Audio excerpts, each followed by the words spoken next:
Я обращаюсь к Организации Объединенных Наций. Суть моего обращения в том, что в Туркменистане ваше представительство ООН не выполняет никаких функций из возложенных на них.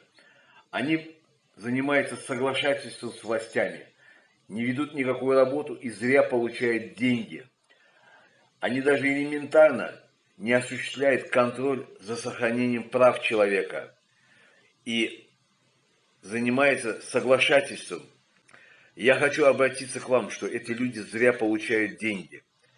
Я хочу вам сказать, что они просто ничего не делают.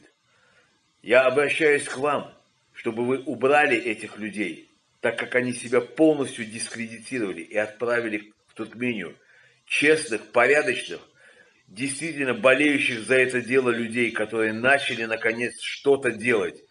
Поэтому, надеюсь, мое обращение каким-либо образом дойдет до руководящих структур вашей организации. А иначе грош вам цена.